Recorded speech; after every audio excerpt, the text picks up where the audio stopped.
Spoštovane in spoštovani, minister za obrambo, gospod Borut Sajovic in načelnik generalštaba Slovenske vojske, generalmajor Boštjan Močnik, sta me seznanila s stanjem pripravljenosti Slovenske vojske v letu 2025.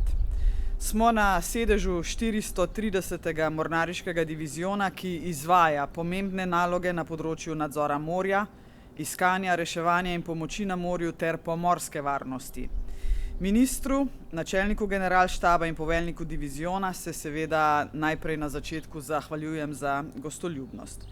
Posebej pa sem hvaležna pripadnicam in pripadnikom diviziona za njihovo predano delo. Z vrnitvijo ladje Triglav bodo svoje naloge doma in v tujini opravljali varneje in seveda tudi bolj učinkovito. V zvezi s poročilom o stanju pripravljenosti Slovenske vojske pa posebej izpostavljam nekatera dejstva. V prejšnjem letu je Slovenska vojska izvedla načrtovane naloge usposabljanja, mednarodnih obveznosti, podpore sistemu zaščite in reševanja ter pomoči drugim organom. Nadaljevali so z izvajanjem ukrepov na kadrovskem področju, posodabljanje vojaške opreme in infrastrukture ter delno preoblikovanje organiziranosti in strukture Slovenske vojske.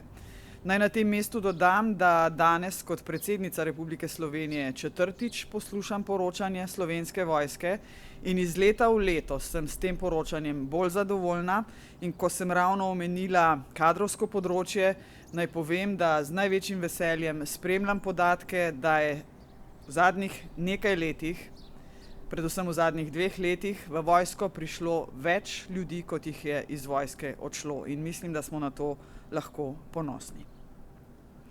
Investicije so bile usmerjene v posodobitev vojašnic in vadišč, v vojaško letalstvo, zračno obrambo, logistično in medicinsko opremo, komunikacijsko-informacijske sisteme, mornariško opremo, pehotno oborožitev in opremo, transportne in lahke oklepne zmogljivosti ter tudi kibernetsko obrambo. Kljub napredku pa bodo vendarle potrebna dodatna prizadevanja, še vedno, za pomlajevanje kadrovske strukture in pridobivanje specialističnih znanj. Več bomo potrebovali usposabljanj zaradi nove opreme, ki prihaja, krepitev zalog in logistike in seveda izgradnjo bojnih zmogljivosti. Moji kolegi so me seznanili tudi z zračnimi posredovanji. Lani je Slovenska vojska izvedla skoraj 750 poletov zaradi helikopterske nujne medicinske pomoči. Vsako leto se številke povečujejo, reševanje v gorah, medbolnišničnih prevozov ter podpore službam zaščite in reševanja, kar je ponovno več kot lansko leto. Opravila je tudi prevoze za pomoč Ukrajini in Palestini. Lahko vam zatrdim, da sem se znova prepričala, da je Slovenska vojska v službi ljudi in da bo vedno v vsaki krizi opravila svoje temeljno poslanstvo, to sta varovanje in obramba državljank in državljanov ter suverenosti Republike Slovenije. V drugem delu srečanja smo se osredotočili na aktivnosti z področja odpornosti države in družbe. Naj spomnim, ko sem prvo leto bila na poročanju, sem prosila Ministrstvo za obrambo in Slovensko vojsko in hkrati tudi vsa ostala ministrstva, da odpornost države ni samo obramba, da to niso samo vojaki in tehnična oprema, ki jo imajo vojaki, ampak da je to mnogo več. In zadnjih nekaj let, predvsem zadnji 2 leti, je v poročilo meni vključena tudi ta širša odpornost družbe. Na podlagi ugotovitev vaje odpornost se v organih izvajajo številni ukrepi. Izgradnja odpornosti je dolgoročen in stalen proces, saj zadeva ključna področja države in družbe, kot so energetika, promet, zdravje, pitna voda, preskrba s hrano, gospodarstvo, nacionalna varnost in še kakšne druge. Naj dodam tudi, da k tej širši varnosti, torej odpornosti družbe in države, moramo prispevati vsi. Lokalne skupnosti, posamezniki in seveda tudi država.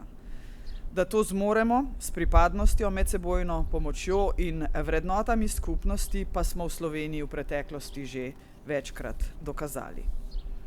Odpornost družbe se med drugim kaže tudi v zaupanju v institucije in demokratične procese države.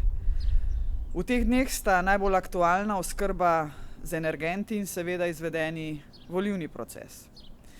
Zato bi se rada ob tej priložnosti zahvalila vsem državljankam in državljanom za mirnost, potrpežljivost, treznost in nenazadnje izkazano zaupanje v delo pristojnih organov, tako glede oskrbe z energenti, kot tudi glede izvedbe volitev. Trdno verjamem, da so informiranost, kritično razmišljanje, medsebojno zaupanje in sodelovanje temelji razvoja slovenske države in družbe. Kjer je družba enotna, krize in tuji vplivi nimajo moči. Razpoke v skupnosti so namreč njihovo najmočnejše orožje.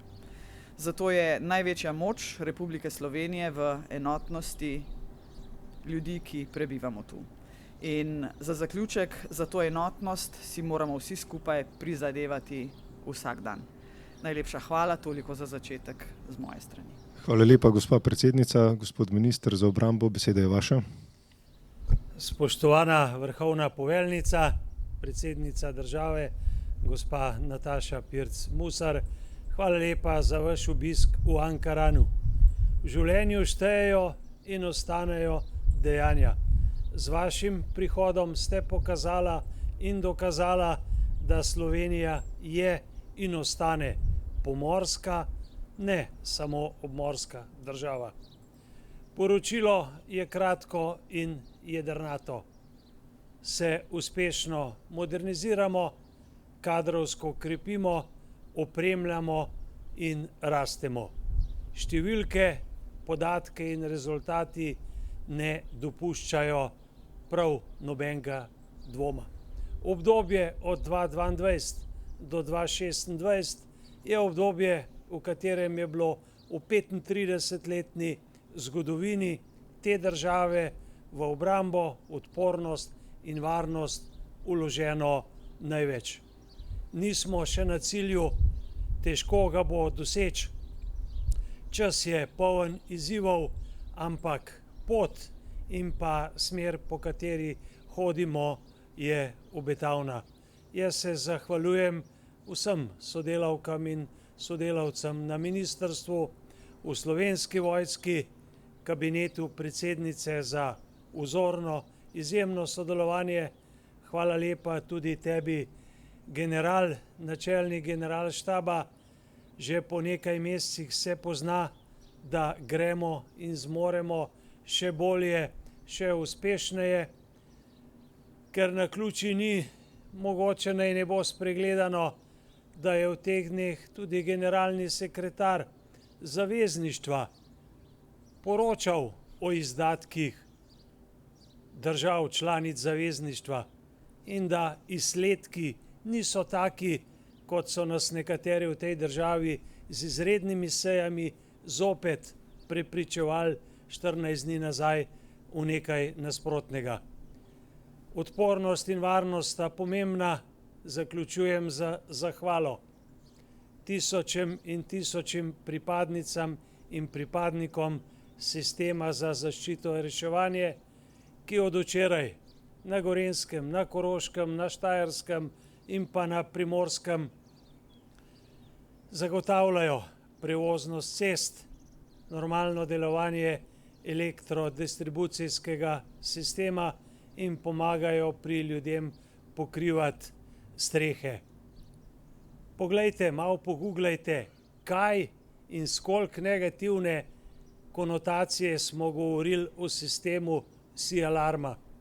Sistem je bil sprožen, deluje tako, kot je bilo pričakovano ali pa potrebno. O tem, ali bo pa kdorkoli od nas posodobil svoj osebni mobitel, pa odloča vsak sam. Še enkrat hvala lepa sistemu za zaščito in reševanje, za garaško opravljeno delo, intervencija pa še poteka. Hvala, gospod minister. Načelnik Generalštaba Slovenske vojske.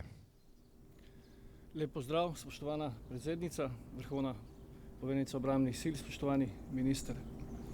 Slovenska vojska že več let naslavlja izkaz ne samo odpornosti, ampak tudi svoje odvračalne drže v zavezništvu. Tukaj ne govorim samo znotraj zavezništva NATO, ampak tudi svojo vlogo v Evropski uniji.